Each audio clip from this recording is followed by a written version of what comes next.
과천은 자이, 푸르지오, 레미안처럼 1군 브랜드와 서울 강남까지 접근성이 아주 좋습니다. 판교에서 서울로 접근성이 좋아지다 보니까 가격이 좀 더 오를 수 있다고 생각됩니다. 최고 수혜지는 결국은 판교역이 되겠죠.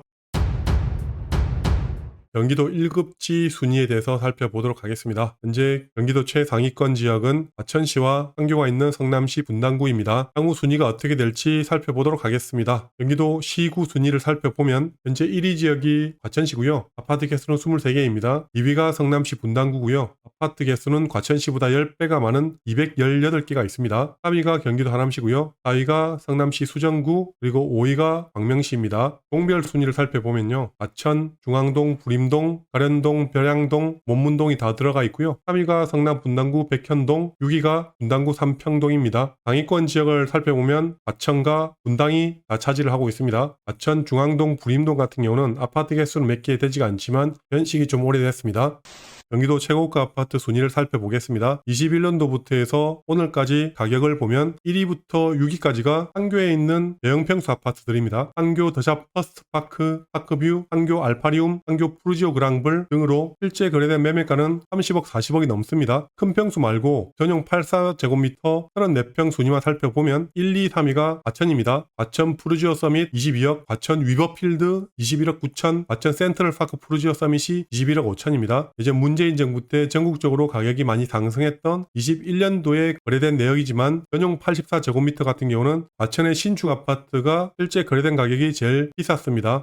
중앙동에는 과천 주공 10단지 재건축 단지가 있고요. 최근에 재건축된 과천 푸르지오 서밋이 있습니다. 부림동 같은 경우도 주공 8단지, 9단지 재건축 아파트가 있고요. 이미 재건축된 과천 센트럴파크 푸르지오 서밋 신축 단지가 입주를 했습니다. 벼랑동 같은 경우도 레미안 과천, 과천자이 이렇게 신축이 들어와 있고요. 과천 4단지, 5단지도 지금 현재 재건축 추진 중입니다. 원문동 같은 경우도 과천 리버필드 신축 아파트와 레미안 슈르 아파트가 입주를 해 있죠. 과천은 아파트 단지 개수는 많지 않지만 자이, 푸르지오, 레미안처럼 1군 브랜드와 재건축 예정지인 구축 아파트가 있고요. 4호선 과천역과 정부 과천청사역이 있다 보니까 서울 강남까지 접근성이 아주 좋습니다. 과천역에서 강남역까지 거리를 살펴보면 지하철로는 23분이 걸리고요. 자차로도 25분 정도가 걸립니다. 성남시 분당구를 보면 판교역 주변으로 백현동과 한평동이 있습니다. 판교역에서 강남역까지 신분당선을 타고 가면 16분밖에 걸리지 않고요. 자동차로는 30분 정도가 걸립니다. 거리상으로는 과천이 강남까지 좀 더 가깝지만 판교에서는 신분당선을 타면 강남까지 한 방에 갑니다. 결국은 경기도 1등, 2등 지역은 강남까지 얼마나 빨리 가느냐, 그게 아파트 가격의 제일 큰 요소라고 보여집니다. 과거 매매 지수를 살펴보면 2005년, 2006년도에 과천 매매 가격이 제일 많이 올랐고요. 그 다음으로 분당 매매 가격이 많이 올랐습니다. 하지만 2017년 문재인 정부 들어오고 나서 순위가 약간 바뀌었는데요. 성남시 분당구 상승률이 제일 크고요. 과천 같은 경우는 상승률이 조금 하락을 했습니다. 전세 가격을 보더라도 2017년부터 과천 전세 가격이 계속 보합 상태로 있는 반면 분당구 전세 가격이 상대적으로 많이 올랐다가 2021년 기점으로 분당 전세 가격도 보합 후 현재 하락을 하고 있습니다. 2017년 이후 과천과 분당의 매매 전세 지수가 역전이 된 제일 큰 이유 중에 하나가 신분당선과도 상관이 있다고 생각합니다. 일단 2011년도에 강남에서 정자역까지 처음 개통을 했지만 2016년도 이후에 정자에서 광교까지 추가 개통을 했고요. 18년도 이후에 미금역도 개통을 했고 22년도 이후 신사역까지 추가 연장을 했습니다. 향후에는 수원 호매실과 용산까지 연장을 할 예정입니다. 그만큼 판교에서 강남까지 접근성이 상당히 좋아졌다고 생각하시면 됩니다. 향후에는 GTX, A, B, C 노선이 들어올 예정이고요. 이번 윤석열 정부 공약으로는 D 노선, E 노선, F 노선까지 연장을 하겠다라고 공약에 나와 있는데요. 솔직히 이 노선들은 언제 가능할지는 잘 모르겠습니다. 현재 A 노선 같은 경우는 공사를 하고 있고요. 수서에서 동탄까지 24년도 상반기에 개통을 할 예정이고요. 24년도 하반기에는 운정에서 서울역까지 개통을 할 예정입니다. 그리고 25년도쯤에 서울에서 수서까지 개통이 되어 A 노선이 완성이 될 것 같고요. 과천 같은 경우는 GTX C 노선으로 계획이 되어 있고요. 개통 예정일은 2028년도입니다. 현재 A 노선은 공사를 하고 있고요. B 노선과 C 노선은 언제 착공이 들어갈지는 아무도 모르는 일이죠. 이렇게 되면 판교역은 신분당선 라인이 개통을 했고요. 판교역 바로 옆에 GTX A 성남역이 내년에 개통할 예정입니다. 판교에서 서울로 접근성이 좋아지다 보니까 가격이 좀 더 오를 수 있다고 생각됩니다. 그리고 판교역 같은 경우는 월곶 판교선이 26년도 4월 달에 준공될 예정이고요. 판교에서 인덕공과 광명역을 지나 월곶역까지 가는 라인입니다. 월곶 판교선이 완성되면 향후 인천에서 강원도까지 동서를 가로지르는 교통망이 상당히 좋아지게 됩니다. 최고 수혜지는 결국은 판교역이 되겠죠.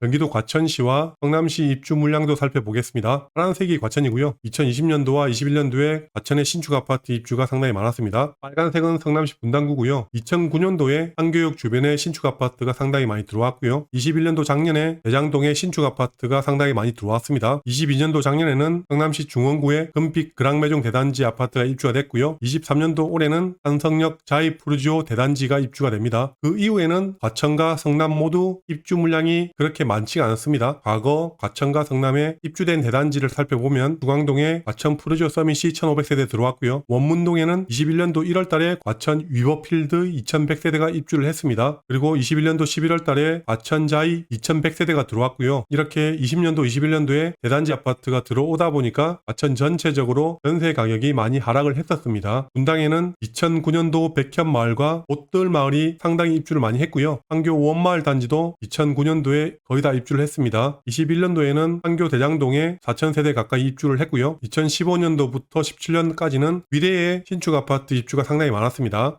경기도 도시별 근로자 연봉을 살펴보면 파란색이 거주하시는 분들이 받는 연봉이고요. 1등이 바로 경기도 과천으로 6,500만원 정도를 받습니다. 2등이 성남시로 5,400만원을 받습니다. 아마 성남시도 구별로 데이터를 내면 분당구가 받는 연봉이 더 높을 거라고 생각됩니다. 어쨌든 고액 연봉자들이 과천과 성남에 많이 살고 있고요. 그 다음으로는 용인과 화성시 순입니다. 주황색은 회사가 주는 연봉 순이고요. 1등이 수원으로 6,400만원 정도입니다. 삼성전자 때문이겠죠. 2위가 경기도 이천입니다. SK 하이닉스 때문에 회사 연봉이 이렇게 높습니다. 하지만 이천 같은 경우는 거주하시는 분들이 받는 연봉은 4,200만원 밖에 안 되다 보니까 고액 연봉자들은 그 근처에 인프라가 좀 더 좋은 곳에 거주할 확률이 높아 보이고요. 수원 같은 경우도 거주하시는 분들이 받는 연봉은 4,500만원 밖에 안 되다 보니까 삼성전자 고액 연봉자들은 주변 용인이라든지 아니면 성남, 강남에서 거주하면서 출퇴근을 할 수도 있다고 봅니다.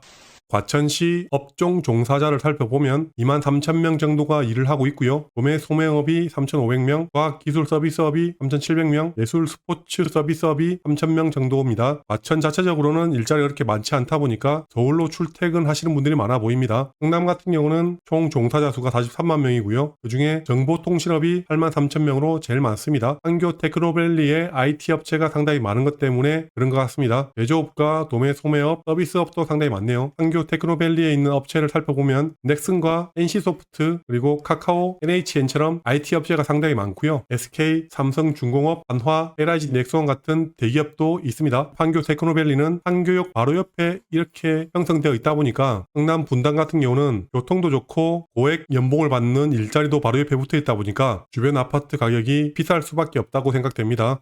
판교역 바로 옆에 있는 현대백화점 매출액도 상당히 높아 보이는데요. 작년 2022년도 백화점 매출 순위 탑10을 살펴보면 1등이 신세계 강남점으로 매출액은 2조 8,400억 원입니다. 2위가 롯데 잠실점, 3위가 롯데 본점, 4위가 부산에 있는 신세계 센텀 시티점이고요. 5위가 현대 판교점으로 매출액은 1조 4,500억 원입니다. 돈도 많이 벌고 주변 소비도 많이 하는 그런 곳이라고 생각하면 됩니다. 여기서 순위를 봤을 때 4위가 부산이고 6위가 대구입니다. 부산과 대구도 소비 수준이 상당히 높다라고 생각하시면 됩니다.